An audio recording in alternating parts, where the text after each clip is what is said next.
Si ma chaîne et mes vidéos te plaisent, abonne-toi et lâche un pouce bleu. Et si tu te sens l'âme d'un héros, lâche un commentaire. Ça ne te coûte rien et ça permet d'être mieux référencé sur YouTube. Ça favorise le partage. Et si tu es un vrai héros, tu peux me soutenir sur Tipeee. Bonjour à tous et bienvenue sur cette vidéo. Aujourd'hui, nous allons parler de quelque chose de très important dans le développement personnel ou spirituel.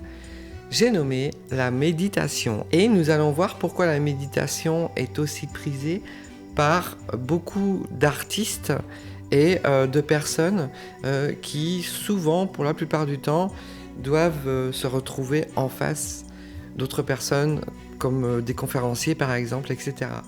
Beaucoup de gens se dirigent vers la méditation et on va voir tout ça pourquoi. Et on va voir aussi pourquoi certaines personnes n'y arrivent pas. Aujourd'hui, je vous parle de la méditation de base.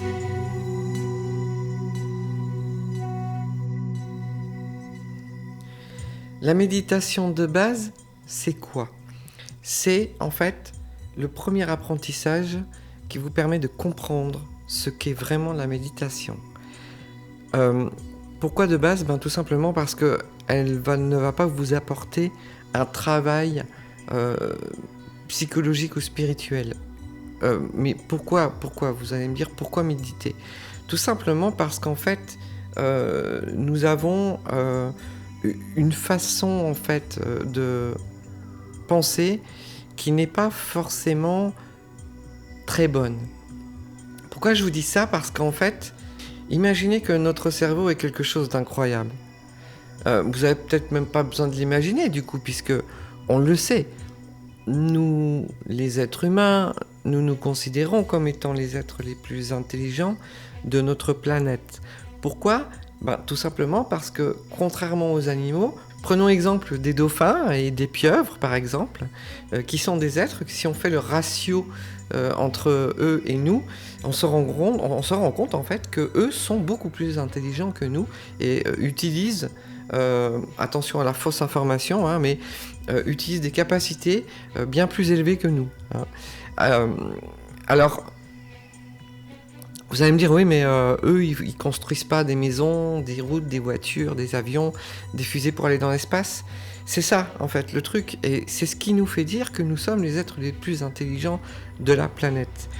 Mais cette intelligence, elle est un peu comme une voiture de course, ou voire même une bonne Ferrari. En fait, si vous n'avez jamais conduit ce genre de voiture, je vais vous expliquer ce qui se passe si vous sortez de votre petite citadine et que vous vous mettez à la place du pilote d'une de ces voitures-là, que vous démarrez la voiture et que vous appuyez sur le champignon, il se passe quoi? Eh bien, il se passe ça.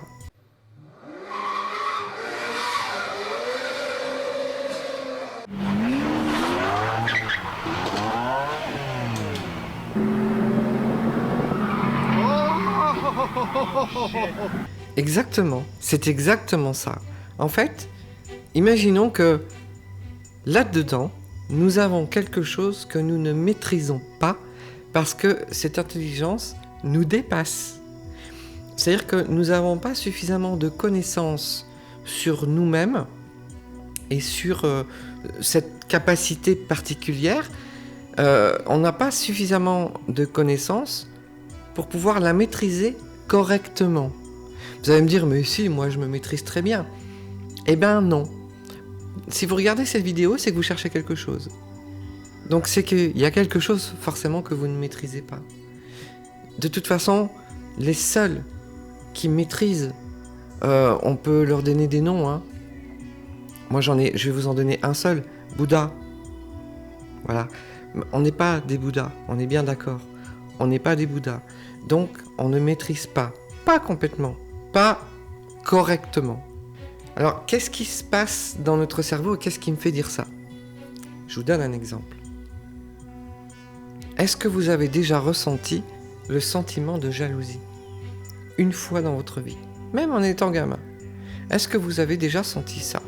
Est-ce que quand votre compagne, votre compagnon rentre plus tard que d'habitude, est-ce qu'il n'y a pas un moment où vous vous dites, dans l'incertitude, et s'il me trompait? Si elle me trompait, si? Est-ce que vous n'avez pas eu ce moment-là? Ce moment-là, en fait, c'est un moment qui est très compliqué à expliquer psychologiquement, mais si on reste dans le contexte de cette vidéo, c'est juste à un moment donné où vous allez vous inventer une histoire qui n'existe pas, ou peut-être pas. En tout cas, ce n'est pas tout à fait le reflet de la réalité. Parce que votre ami, ça se trouve, votre ami a fait des heures sup au boulot, et c'est vrai, et il n'y a pas de mensonge, mais vous doutez quand même. Parce que c'est vrai que dans ce monde, des fois, on fait confiance à des gens, et puis on a des belles surprises. Hein, j'en suis la preuve, et j'ai déjà eu des commentaires sur la vidéo précédente qui confirment bien que voilà, on n'est pas des machines, on n'est pas forcément fait pour être ensemble tout le temps. Il y a peut-être un moment donné où ça va plus, et un moment donné où on doit partir. Et c'est la vie. Donc en fait, on a tous peur de ça. Et la peur induit tous ces phénomènes. Hein, c'est vraiment quelque chose de complexe. Hein. Et donc la méditation permet d'avoir le contrôle sur ce genre de choses. Ce genre de choses qui arrivent de façon spontanée comme ça. Mais on peut très bien contrôler sans forcément méditer. Vous savez, moi, j'ai ressenti à un moment donné des sentiments de jalousie parce que la personne avec qui j'étais rentrait tard du travail. Et c'est quelque chose qui vient de façon automatique sans qu'on s'en rende compte. Hein. C'est sournois. Et on n'arrive pas à maîtriser.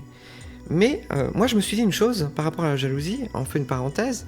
Je me suis dit, ça sert à rien d'être jaloux parce que de toute façon, si moi, je continue dans ma jalousie, il va se passer quoi ? À un moment donné, je vais interagir avec l'autre, avec ce sentiment de jalousie. L'autre va le ressentir.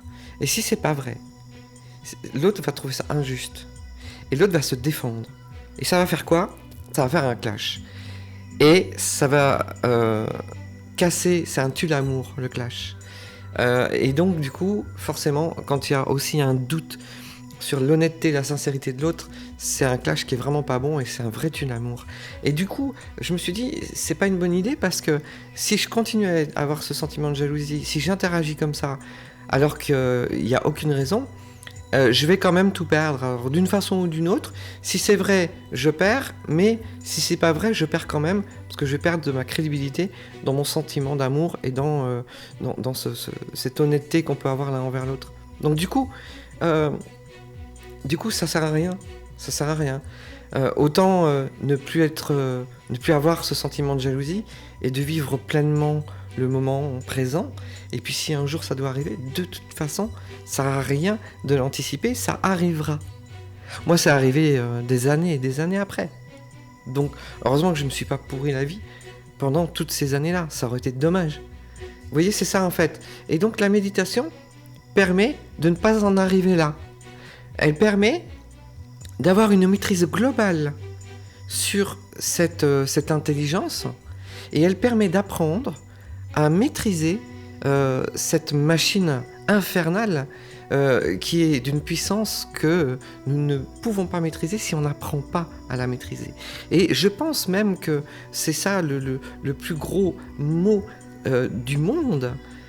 Tous les problèmes que l'on trouve en politique, etc., viennent de là, de la non-maîtrise de cette machine-là. Parce que chacun pense ce qu'il veut comme il veut. Le riche pense que le pauvre, il exagère, il fait chier. Et le pauvre pense que le riche, il abuse. Et en fait, chacun a son idée, chacun a raison, chacun a tort. Et finalement, le monde est complètement instable. Hein. Et en fait, c'est ça, en fait. C'est que là-dedans, on n'a aucun centrage, ni d'un côté, ni de l'autre. Et alors, du coup, ça ne fait que clasher. Et on vit dans un monde de clash. On vit dans un monde qui est un peu dingue. Parce que là-dedans, il n'y a pas de maîtrise, en fait. Donc, la méditation permet d'avoir un contrôle sur tout ça. J'ai parlé d'artiste tout à l'heure. Pourquoi ? Parce que un artiste ou quelqu'un qui va prendre la parole devant beaucoup de personnes, en général, sont des gens qui sont soumis à un stress très important au moment de monter sur scène. Et le stress, en fait, c'est quoi ? Le stress, c'est juste une histoire qu'on se raconte dans notre tête. Et si je me plantais ? Et si j'avais des trous de mémoire ? Et si les gens n'aimaient pas ? Et si la tour Eiffel me tombait dessus au moment où je parle ? Et s'il y avait des extraterrestres qui nous attaquaient ? Et si... oui, je sais, j'exagère. je sais. Mais rien que le fait de monter sur scène et de se dire oh, j'ai peur, et si je me trompais, rien que ça déjà, quelque part, si on y réfléchit bien, c'est complètement idiot, puisque de toute façon, si ça se trouve, vous n'allez pas vous planter, si ça se trouve, ça va bien se passer. Vous voyez ce que je veux dire? Donc, il n'y a aucune raison, quelque part, sauf si vous vous reprochez de « Oh là, j'ai pas bossé, j'espère que je vais me rappeler des choses. » Oui, évidemment, mais si votre temps de préparation est impeccable, et que vous montez sur scène et que vous stressez, c'est que vous êtes en train de vous raconter une histoire qui n'est pas vraie. Exactement comme la jalousie. Et en fait, tous les maux, les défauts qu'on peut trouver psychologiques sont toujours issus de la même chose. On se raconte des histoires. La plupart du temps. Allez, 99% du temps. Alors, du coup, qu'est-ce que ça permet de faire exactement et concrètement? Eh bien, vous savez que quand on prend le temps d'observer ce qui se passe là-dedans, on se rend compte que on pense une chose à la demi-seconde et que des fois on pense tellement vite qu'on s'en rend même pas compte. Et là vient des idées où parfois on ne sait pas d'où vient cette idée. Je ne sais pas d'où vient cette idée, ça m'est venu comme ça. Bien parce qu'on là-dedans, ça pense tellement vite qu'on s'en rend même pas compte. Et ça, c'est quelque chose qui est fatigant, qui est très fatigant. Et c'est là où se cachent, en fait, tous les mots, en fait. Et du coup, la méditation permet de ralentir un petit peu cette mécanique qui tourne.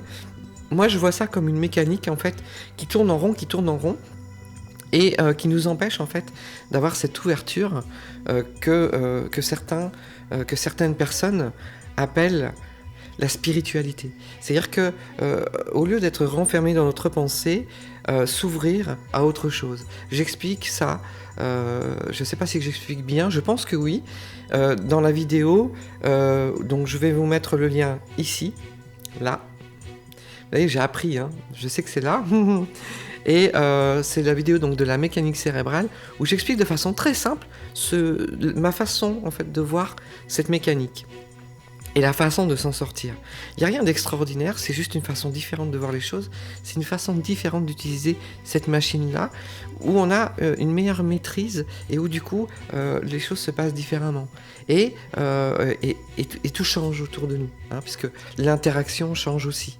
Et du coup, pour un artiste qui prend la peine de méditer correctement, je dis bien correctement, hein, parce que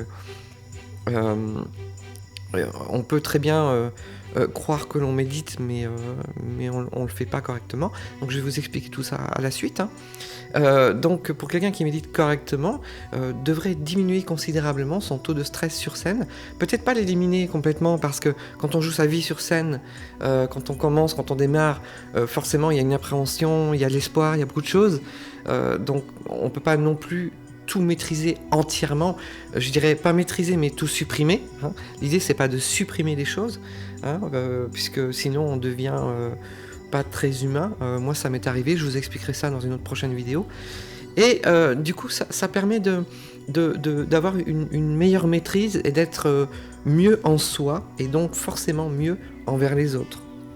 Il n'y a rien de pire qu'un artiste super stressé sur scène, hein. Les gens le ressentent, le voient, hein, ça se ressent. Sinon, quand vous arrivez super à l'aise, eh ben, les gens sont à l'aise. Et donc l'interaction entre l'artiste et son public est mieux. L'interaction entre l'orateur et son public est mieux. L'interaction entre les gens qui se côtoient tous les jours est mieux aussi. Voilà. Et donc ça permet vraiment de bien lisser un petit peu sa façon de voir les choses. On voit les choses de façon beaucoup plus globale et non centrée sur soi-même ou centrée sur quelque chose de bien précis, sans voir tout son contexte autour, et donc de faire des erreurs. Hein. Quand vous voyez une photo, vous ne savez pas sous quel contexte cette photo a été prise, et souvent dans les journaux on voit des photos qui sont hors contexte et on vous dit oui c'est ça, alors qu'en fait c'est carrément le contraire. Et c'est là où les erreurs arrivent, et c'est là où on pense des choses pas bien, et c'est là où on clash, et c'est là où on peut même arriver à des guerres comme ça. Hein. Donc en fait, la méditation au sein de l'être humain devrait être quelque chose, moi, je pense, d'imposé. Carrément, ouais. On devrait l'apprendre à l'école même. Pas pour faire des gens, des bouddhas ou des gens complètement allumés. Non, non, juste pour avoir ne serait-ce qu'un minimum de maîtrise. Déjà, ça serait déjà pas mal. Hein. En ce moment, on est en plein dans les grèves des gilets jaunes. Quand on voit que des gens perdent le contrôle, perdent les pédales et écrasent, voire même tuent des manifestants juste pour passer, vous m'excuserez, mais ces gens-là cachent une maladie mentale quelque part parce qu'on ne tue pas des gens qui se battent pour la France. Hein, on fait pas ça.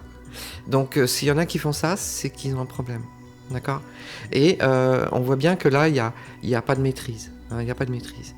Quand il y a de la maîtrise, on se dit, de toute façon, je suis coincé, je vais pas faire de mal à ces pauvres gens, donc je vais respecter, je vais leur dire, s'il vous plaît, essayez de me bloquer le moins longtemps possible, s'il vous plaît, et d'avoir un respect mutuel. Parce que ces gens-là, si ces personnes auraient réagi comme ça, ces gens-là auraient respecté un minimum aussi.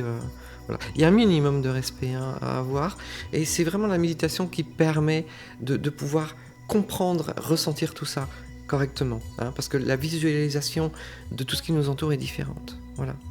Alors, comment est-ce qu'on peut faire ? Il y a plusieurs types de personnes face à la méditation, plusieurs types de comportements.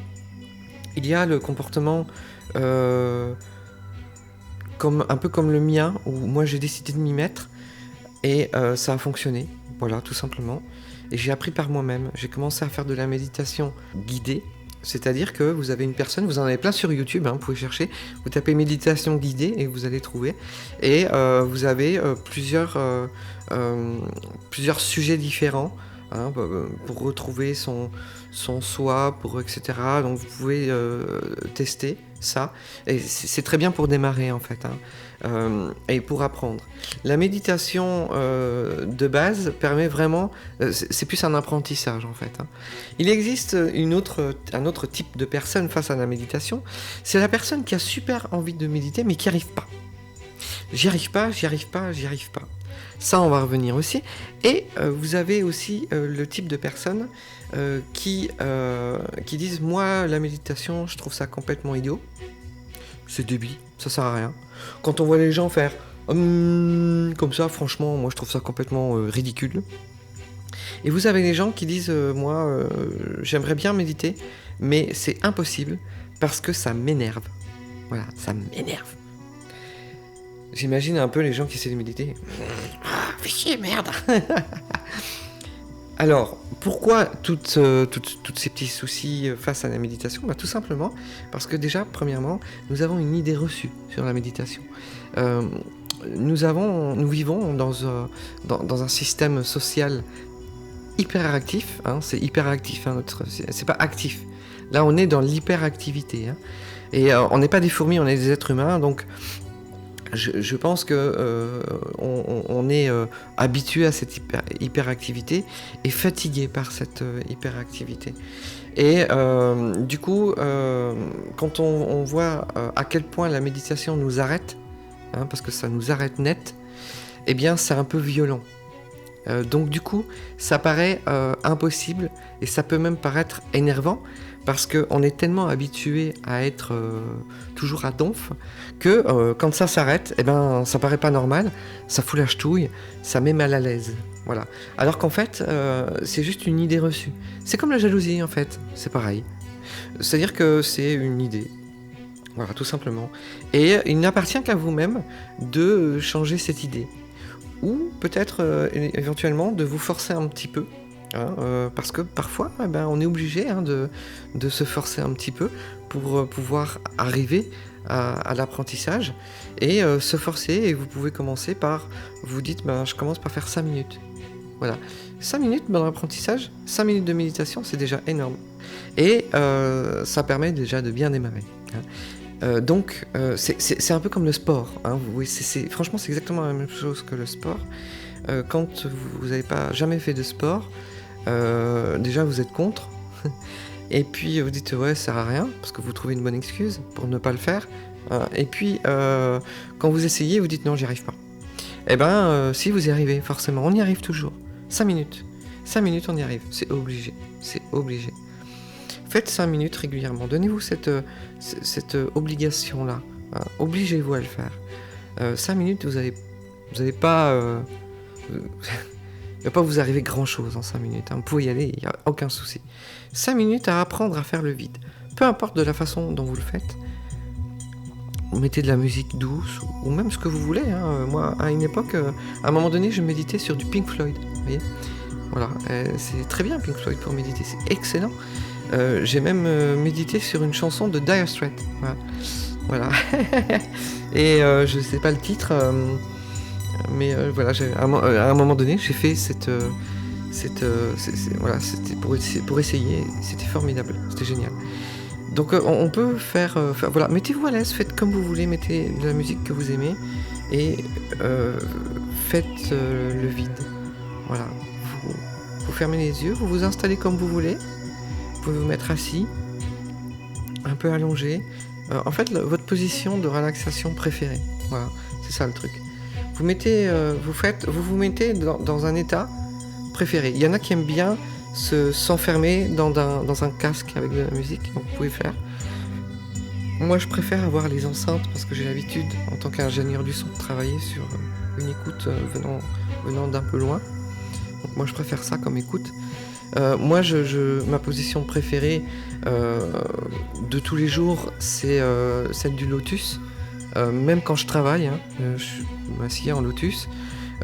À l'époque où je travaillais sur un bureau, j'avais un siège qui était très grand, très large, parce que je me mettais en lotus dessus. Enfin, vous voyez, voilà, c'est comme ça que je suis. Chez les gens, je le fais pas, sauf si je peux. Si on me demande d'enlever mes chaussures, vous pouvez être sûr que je vais me retrouver par terre en lotus. Voilà, c'est systématique. Et donc, voilà, c'est ma façon de me poser, en fait, préférée. Donc vous faites ça. Si c'est que 5 minutes, ben voilà, vous embêtez pas, pas plus que ça, faites ça. Si vous voulez aller un peu plus loin, vous pouvez vous aider en faisant brûler un peu d'encens, en allumant des bougies, en vous mettant dans une pénombre. Vous pouvez faire ce que vous voulez, en fait. Le truc, l'idéal, l'avantage de préparer sa méditation, c'est que vous allez faire ce qu'on appelle un rituel. Et le rituel, on le sait, c'est quelque chose de bénéfique pour ce truc un peu compliqué là-dedans. Ça permet de bien préparer en fait l'action. Et ça permet de pas se retrouver, dans l'exemple de la méditation, sur de hyperactivité à l'arrêt complet, et ce qui peut provoquer justement ces sensations de mal-être, parce qu'on peut avoir une sensation de mal-être en stoppant tout. Tous les passionnés de son, les ingénieurs du son connaissent ces fameuses salles. Sont des salles qui sont complètement fermées, où il n'y a absolument aucune résonance. Et tous les gens qui rentrent là-dedans et qui restent pendant un certain temps finissent par ressentir une oppression, tellement ils n'entendent rien, tellement c'est calme. Voilà, parce qu'on n'a pas l'habitude de ce calme-là. Donc c'est quelque chose de normal. Et ça s'apprivoise comme tout. Voilà. Et donc l'idée, c'est de l'apprivoiser tout ça, en y allant tout doucement, en faisant des rituels, éventuellement, peut-être pas tout de suite, par la suite, ou tout de suite directement, pourquoi pas. Moi j'ai commencé comme ça directement. Je mettais plein de bougies, j'allumais de l'encens, et voilà, je faisais comme ça. De l'encens ou autre chose, je sais pas, peu importe, c'est à vous de voir, Et donc, le truc pour méditer, donc méditation de base, une fois que vous y êtes, c'est de faire le vide. Le vide le plus complet possible que vous puissiez faire. Vous avez des méditations guidées sur internet qui peut vous aider à apprendre à méditer. Il y en a, donc vous pouvez commencer par ça, c'est une très bonne idée. Et en fait, pour pouvoir méditer, il faut vous concentrer sur quelque chose de bien précis. Vous n'êtes pas obligé de fermer les yeux. Il y a une technique qui est vraiment excellente, qui fonctionne très bien. C'est de méditer en se concentrant sur une bougie, sur la flamme de la bougie. Voilà. Vous vous concentrez sur la flamme de la bougie Et vous faites ça, soit vous vous donnez 5 minutes, vous pouvez mettre un chrono, pourquoi pas. Soit vous démarrez et puis vous vous arrêtez quand vous ressentez le besoin d'arrêter. Ça, c'est mieux. C'est mieux parce que au début, peut-être qu'au bout de 5 minutes, vous allez vous dire bon, j'arrête, je sens que ça m'oppresse, j'arrête. Donc voilà, pas de souci, vous arrêtez. Et puis le lendemain, vous refaites. Tous les jours, c'est bien, un petit peu tous les jours. Le lendemain, allez, 5 minutes, j'allume ma bougie, je me pose, je me concentre sur la bougie et j'essaye de penser à rien. Et vous allez voir qu'en faisant ça, à un moment donné, vous allez dire bon, là j'arrête et ah tiens, ça fait un quart d'heure, vous voyez. Voilà. Et c'est comme ça en fait qu'on apprend à le faire. Alors ça fonctionne dans la lenteur, hein. Plus on prend du temps à méditer, plus après on va pouvoir avoir une bonne maîtrise et passer à l'étape suivante. L'étape suivante, ça sera la prochaine vidéo que je ferai pour vous. Pendant qu'on essaye de faire le vide, il va forcément se passer quelque chose là-dedans, hein, parce que vous ne le maîtrisez pas. Et donc vous allez avoir des pensées. Et vous n'allez pas réussir réellement à les contrôler. Ou alors, vous allez peut-être y arriver, vous allez faire « c'est bon, arrête !» Et hop, et quelques secondes après, hop, ça revient. C'est terrible. Alors, à ce moment-là, moi, j'ai fait comme ça. Je me suis imaginé en train de comme si je quittais mon corps. Alors, ne me dites pas que je l'ai fait, parce que je ne l'ai pas fait. Hein, j'étais complètement éveillé, je me suis imaginé vers ça. Je m'imagine tout doucement, parce que j'ai du mal à m'imaginer ce genre de choses. Donc tout doucement, et je monte, et je m'imagine moi, donc dans ma position en train de méditer, ou du moins d'essayer, et j'imagine mes pensées comme une portée de musique en fait. Bon, c'est peut-être parce que je suis musicienne que ça m'est venu comme ça, comme une portée de musique, ou un nuage, ou quelque chose qui passait devant moi. Comme ça.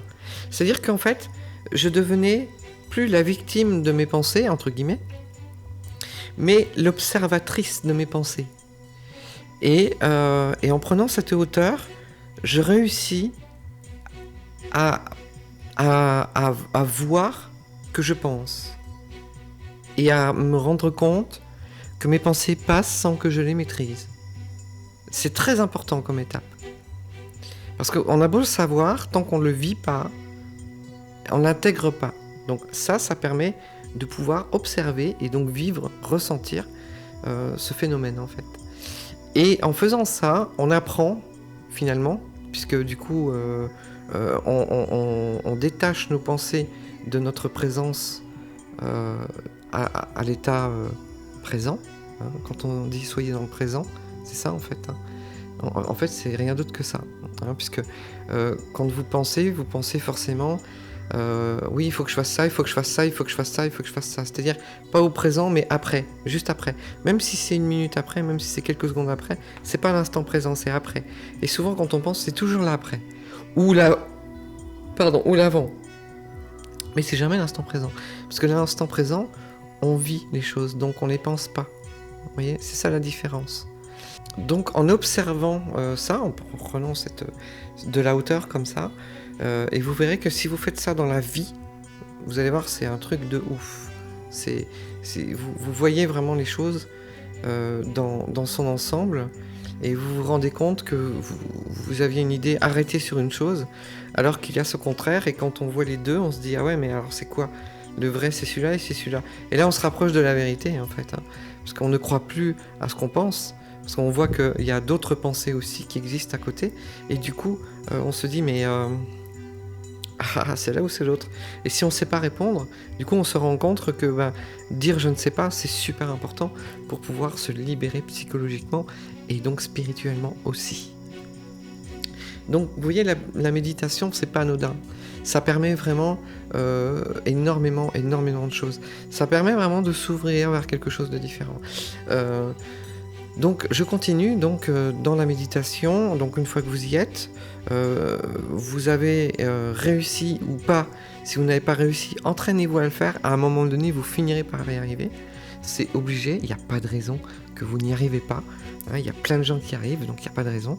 Moi, j'ai eu du mal à le faire, hein, donc c'est pas venu tout de suite, hein, il a fallu que je m'entraîne. Tous les jours, je m'entraînais un petit peu. Et ça finit par fonctionner, et quand ça fonctionne, c'est extraordinaire. Je vous assure, c'est extraordinaire. Et quand vous sortez de là, vous savez, à un moment donné, quand je bossais, des fois, j'avais pas le temps de faire une sieste, entre midi et 2, et je méditais pendant 5 minutes. Et quand je maîtrisais l'arrêt total de pensée, donc pendant 5 minutes, vraiment le vide. Alors, le vide dans ma tête, je ressentais ce vide. Et j'en avais pas peur puisque je m'y étais habitué. Et au bout de 5 minutes, hop, je l'arrêtais. Donc je mettais mon réveil là pour le coup, puisque fallait que je parte au boulot. Donc 5 minutes, hop, réveil, hop. Voilà, on sort du truc et on y va. Et c'est comme si on avait fait une sieste.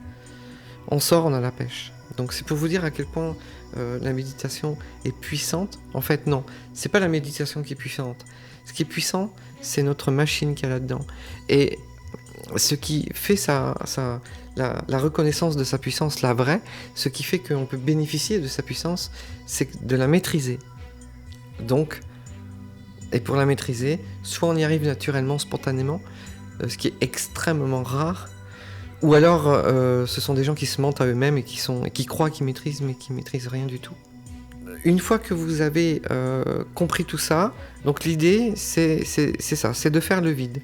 Et après, vous pouvez éventuellement essayer de vous imaginer des choses, pourquoi pas, et rentrer dans un espèce de monde virtuel pour arriver à certaines choses. Par exemple, moi j'ai fait une méditation guidée vers rencontrer son côté enfant, et qui a été une méditation pour moi qui a été salutaire. Voilà, ça m'a fait du bien.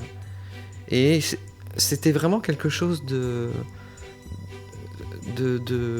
comment vous dire, c'était complètement irréel, hein, puisque je me rencontre moi étant enfant, donc voilà, on sait que c'est pas possible, mais le fait de le faire, même si c'est que l'imagination qui fonctionne, ça vous fait comprendre des choses qui sont primordiales pour vous, pour votre bien-être, pour votre développement psychologique et spirituel.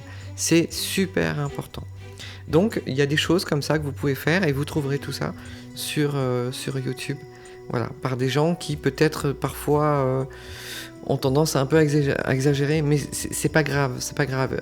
Ils ont des trucs à vendre, vous n'êtes pas obligé de les acheter, vous pouvez le faire si ça vous chante, faites ce que vous voulez.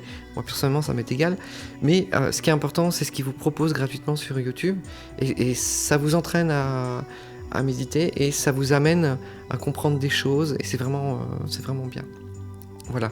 Et après, une fois que vous avez réussi, eh bien, vous pouvez faire ce que vous voulez pendant votre méditation, et vous verrez que ça vous fait du bien. Voilà. Et ensuite, vous pouvez passer éventuellement à l'étape supérieure si vous en avez besoin. Voilà. Il existe plusieurs formes de méditation. Il y a celle qui est bien connue, que vous connaissez tous, celle dont je parle, la méditation plutôt associée à la spiritualité, et donc associée à le fait de se tenir assis, par exemple, c'est en position assise, et souvent en lotus, voire assise les pieds droits, les pieds droits, les pieds droits. Et voilà, vous voyez bien l'image de la méditation, enfin de l'état où on est quand on fait de la méditation. Mais il y a d'autres formes aussi de méditation. Il y a par exemple souvent les sportifs qui n'ont pas besoin de méditer, puisqu'ils méditent pendant leur sport. Quelqu'un qui met un casque dans ses oreilles et qui sort dehors et qui va courir pendant 1 heure, va méditer pendant 1 heure. Et alors, pas forcément. Parce que si vous êtes du genre à courir et à refaire le monde pendant que vous courez, vous méditez pas. Mais il y en a beaucoup qui font le vide, en fait, en faisant ça. Ils font le vide et ils ont une réflexion ciblée sur quelque chose de bien précis. Et ça va être la seconde vidéo que je vais faire. Donc du coup, en fait, cette forme de méditation se fait souvent automatiquement sans vraiment qu'on s'en rende compte. Mais dans le cadre de quelqu'un qui fait de l'exercice physique en faisant le vide, oui, c'est de la méditation, c'est la même chose. Sauf qu'en plus, on fait un effort physique. Il y a d'autres formes de méditation, il y en a plein. Il y a même ce qu'on pourrait appeler une sorte de méditation constante, hein, c'est-à-dire qu'on peut être dans un état méditatif de façon constante, plus ou moins fort selon des personnes. Et il y a autre chose aussi, comme certaines activités, comme le yoga par exemple, comme le tai chi, le qigong, qui sont aussi des états méditatifs. Alors pas quand on les travaille, hein, parce que quand vous travaillez des postures et des positions, là vous n'êtes pas dans un état méditatif, hein, c'est un petit peu compliqué au départ. Mais après, quand vous avez appris la gestuelle, vous entrez dans un état méditatif. Et ça fait du bien, hein. C'est vraiment la méditation de base, c'est plus facile, vous n'avez pas de gestes à apprendre.